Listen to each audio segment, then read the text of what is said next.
दोस्तों वर्ष 2025 खत्म होने वाला है। इसके साथ ही 2026 का स्वागत करने के लिए हम सब लोग तैयार हैं। एक सीरीज शुरू करी थी जिसके अंदर हम 2 वीडियोस ऑलरेडी बात कर चुके हैं कि 2026 कैसा रहेगा सभी राशियों के लिए, जिसमें हमने मेष राशि पर और वृषभ राशि पर आपसे बात कर ली है।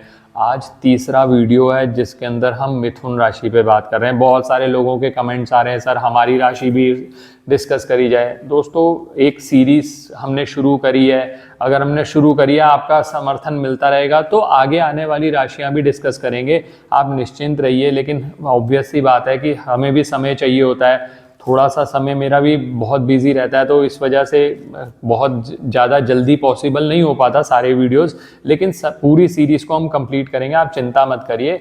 जिन जिन लोगों की राशियां रह गई उनकी भी आएगी। आज बात करेंगे मिथुन राशि की, और मिथुन राशि के लिए वन लाइनर दे दूं, सपने साकार करने का समय आ गया। अब सपने साकार होंगे, क्योंकि मिथुन राशि वालों के लिए सबसे पहला फेवरेबल जो चीज़ है ना, वो ये है कि शनि उनके 10वें भाव में गोचर करेंगे, और शनि पूरे साल इसी में रहेंगे। राहु हालांकि 9th हाउस में रहेंगे। राहु जब भी 9th हाउस में आते हैं ना, तो बृहस्पति के कहीं फल खराब होते हैं। तो यहाँ पर राहु का तो मिक्स्ड आपको फल मिलेगा, लेकिन शनिदेव जब खाना नंबर 10 में बैठते हैं तो आप ये मान के चलिए आपको प्रोफेशन से संबंधित लाभ जरूर होगा। अब कैसे होगा सारे बात करूंगा, वही हेडिंग्स में करियर वाइज, धन के से, वैवाहिक सुख से, स्टडी से, मकान लेना चाहते हैं, ये सब चीज़ कैसे होंगी, सब बात करूंगा इस वीडियो में। अंत तक हमारे साथ बने रहे। मैं विकास मल्होत्रा स्वागत करता हूं आपका लाल किताब एस्ट्रो सेंटर चैनल पर।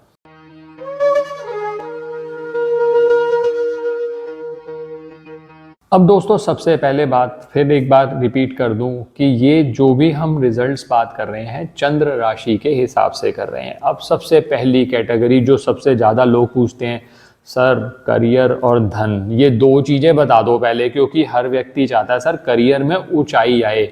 तो दोस्तों मैंने पहले ही आपको क्लियर कर दिया, सपने साकार करने का समय आ गया। लेकिन दोस्तों इतना मैं बता दूं, जर्नी आसान नहीं होगी। पहले 3 महीने में आपको असफलता का सामना करना पड़ सकता है। अगर 3 महीने भी पहले के सही निकल गए ना आपके, तो आप ये समझ लेना बल्ले बल्ले हो जाएगी आपकी। तो आपका अंत तक आते आते आप करियर की ऊंचाइयों पर होंगे। नई जॉब में नई रिस्पॉन्सिबिलिटीज भी मिलेंगी, पे भी अच्छी मिलेगी, हाइक मिलेगा। बहुत सारे लोग कहते हैं कि सर मैं ट्रेडिंग करना चाहता हूँ। अगर आप ट्रेडिंग करना चाहते हैं दोस्तों, ये उपयुक्त समय है, ट्रेडिंग शुरू कर सकते हैं। लेकिन फिर मैं याद दिला दूं, राहु 9th में गोचर कर रहे हैं और 11 महीने तक इसी में गोचर करेंगे। तो पहले 11 महीने में तो बहुत ही ज़्यादा ध्यान रखना, सट्टेबाजी में मत आना, क्योंकि राहु आपको खराब इसी तरह से करेगा। धन आपका तभी खराब होगा जब आप 100 को सीधा 1 लाख करने के चक्कर में आ जाओगे, और वो भी बहुत जल्दी। और कई बार तो ऐसा होता है कि व्यक्ति ऐसे मेथड्स यूज कर लेता है, क्योंकि दोस्तों राहु जब आपके सिर पे सवार हो जाएगा, राहु क्या है, विचार। राहु जब आपके सिर पे सवार हो जाएगा ना, तो वो आपको कहेगा कि ये काम तो हम बहुत जल्दी कर सकते हैं, ये काम के लिए तो शॉर्टकट है ही है, हम इतना डिलेड क्यों जा रहे हैं। शनि हमेशा आपको डिले से डिलेड आपको रिजल्ट देते हैं। लेकिन आप जानते हैं कि अगर मेहनत का फल मिल रहा है वो धीरे धीरे करके मिलता है। राहु कहेगा मेहनत का धीरे फल नहीं चाहिए, मेहनत का फल अभी चाहिए मुझे। तो थोड़ा सा इस टेम्पटेशन को अवॉइड करना। अब जो लोग मीडिया से जुड़े हुए हैं, कम्युनिकेशन मार्केटिंग से जुड़े हुए हैं, उनके लिए बहुत सुनहरा समय है। लेकिन एक बात ध्यान रखना, अपनी कम्युनिकेशन स्किल्स और एआई का यूज, मैंने कहा ना राहु पॉजिटिव भी है नेगेटिव भी है, तो एआई जो है, आर्टिफिशियल इंटेलिजेंस जो है, वो राहु से संबंधित है। और आप समझ ही सकते हैं कि राहु के बिना आज की डेट में आप आगे नहीं बढ़ सकते। तो राहु का नेगेटिव पार्ट अवॉइड करो, पॉजिटिव उसको ज़्यादा से ज़्यादा इनकरेज करो। आर्टिफिशियल इंटेलिजेंस में अगर मीडिया से जुड़े हुए हैं, मार्केटिंग से जुड़े हुए हैं, तो कुछ कोर्सेज कर लीजिए। और एक दोस्तों मैं आपको टिप भी देना चाहूँगा इसमें, जो बच्चे जॉब के लिए ढूंढ रहे हैं, खासकर वो लोग जिन्होंने आईटी से कुछ किया हुआ है, आर्टिफिशियल इंटेलिजेंस के कुछ ना कुछ कोर्सेज जरूर करिए, एनालिटिक्स के कोर्सेज करिए। उससे आपकी स्किल्स जो होंगी अपग्रेड भी होंगी, और प्लस आपकी एम्प्लॉयबिलिटी बढ़ जाएगी, यानी आप ज़्यादा से ज़्यादा लोग कंसीडर करेंगे आपको एम्प्लॉय करना। और अगर बिजनेस कर रहे हैं ना दोस्तों, तो अगर शनि से संबंधित कोई भी बिजनेस कर रहे हैं तो एक बात ध्यान रखिएगा, पूरे साल के दौरान आप अंधे लोगों के लिए कुछ ना कुछ अपनी जेब से जितना आपकी सामर्थ्य है वो निकालते रहिए।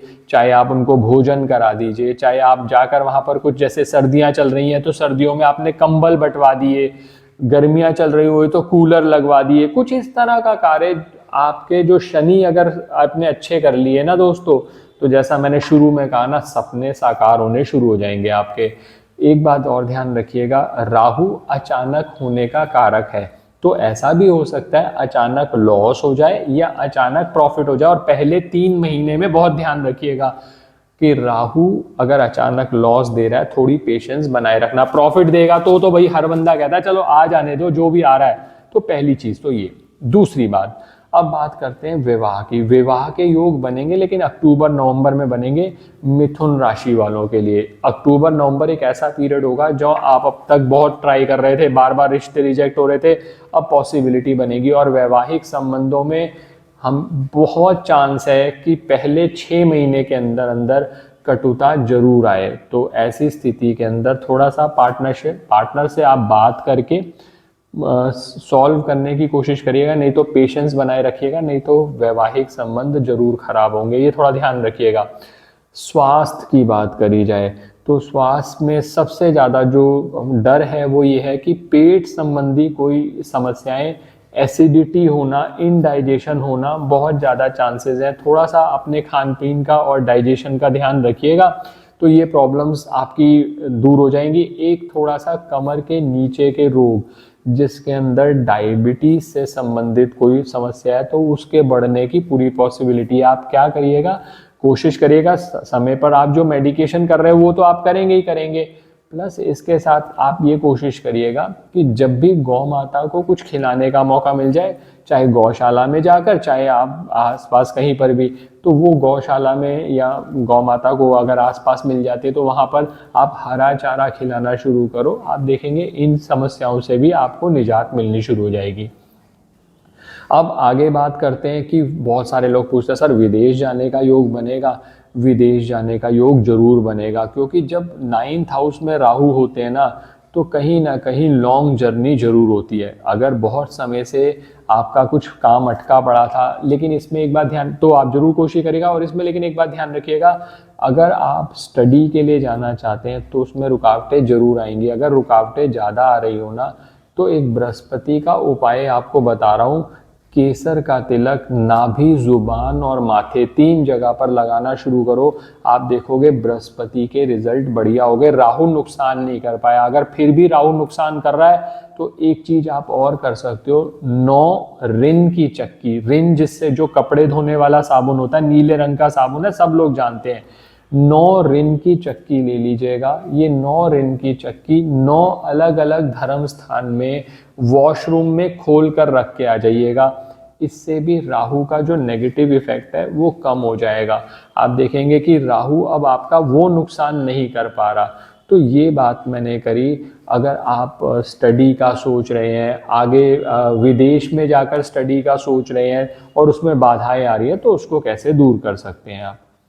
मिथुन राशि के लिए एक चीज और ध्यान रखिएगा कि अगर आप बुध का कहीं आपको नेगेटिव रिजल्ट मिल रहा है, जैसे मैंने अभी आपको बताया कि कम्युनिकेशन स्किल्स अच्छी नहीं है, आप अपनी बात को समझा नहीं पा रहे। कई बार ऐसा भी होता है कि माता पिता हमें कांटेक्ट करते हैं कि बच्चा उस टाइम पे रिप्रोड्यूस नहीं कर पाता, मतलब उस समय पर दिमाग नहीं चल पा रहा, याद नहीं रख पा रहा। बुद्ध से संबंधित ये सभी समस्याएं माने जाते हैं। कई बार क्या होता है कि बोलने में दिक्कत आना, बोलने में हकलाना, या ऐसा हो जाना कि आसपास लोग देखा, आपने कहा कि कैमरा देखते ही मैं कुछ बोल नहीं पा रहा। अगर इस तरह की कुछ प्रॉब्लम्स आ रही हैं तो आप एक काम कर सकते हैं, फिटकरी ले लीजिए। फिटकरी, देसी फिटकरी लेनी है, उसको हल्का सा तवे पर भून लीजिएगा, उसका पाउडर बना लीजिए और उससे दांत साफ करने शुरू करिए। और एक बात ध्यान रखिएगा दोस्तों, ये उपाय को ना बड़े ध्यान से किया जाता है। बहुत सारे लोग कहते हैं सर हम इसे शोधित ना करें, मतलब हम उसको भूने ना, तो फिटकरी का फायदा नहीं मिल पाता। हल्का सा भून लीजिए, उस पर हो सकता है जब तवे पे भूनने की कोशिश करते हैं ना तो पिघल जाती है, तो ठंडी होकर निकल जाएगी। उसका पाउडर बना लीजिए और हल्का सा दांतों पे आप जैसे उंगली का प्रयोग करके या ब्रश का प्रयोग करके भी कर सकते हैं, लेकिन दांतों को घिसना नहीं है। जब घिसेंगे ना तो इनेमल निकल जाता है। यही तो कहा जाता है कि लाल किताब के उपाय तभी काम करते हैं जब उसको सही गाइडेंस में बताया जाए आपको किस तरह से करने हैं। तो हल्का सा करना शुरू करिए। बुद्ध संबंधित कोई भी ज्यादा समस्याएं हैं, लोग क्या करते हैं, जरा सी बुद्ध की प्रॉब्लम आई, कहीं देख लिया नाक छेदन कर लो। नाक छेदन ऐसे उपाय नहीं है जो हर बार किया जाता है। नाक छेदन बहुत सोच समझ के करना पड़ता है, बहुत सारे ग्रहों के कॉम्बिनेशन देखने पड़ते हैं। मैंने इस पे वीडियो ऑलरेडी शेयर की हुई है, आप उस पर देख लीजिएगा। यहाँ बात नहीं कर पाएंगे उस पर दोबारा उस टॉपिक पे, लेकिन फिटकरी का जो मैं उपाय बता रहा हूँ आप करेंगे तो बुद्ध के लाभ मिलेंगे। जो बच्चा बार बार रिप्रोड्यूस करने में दिक्कत होती थी वो अच्छे से परफॉर्म कर पाएगा। आशा करता हूँ दोस्तों वीडियो पसंद आया होगा। अगर वीडियो पसंद आया तो लाइक करें, बाकी लोगों के साथ भी शेयर करें। चैनल पे नए हैं, अब तक सब्सक्राइब नहीं किया तो प्लीज़ सब्सक्राइब कर दें, बेल बटन को पुश करना ना भूलें ताकि नोटिफिकेशन आपको वीडियोस की आती रहे। ज्योतिषीय परामर्श के लिए हमारी वेबसाइट पर विजिट करके अपॉइंटमेंट बुक कर सकते हैं, जिनका लिंक डिस्क्रिप्शन में दिया हुआ है। धन्यवाद दोस्तों।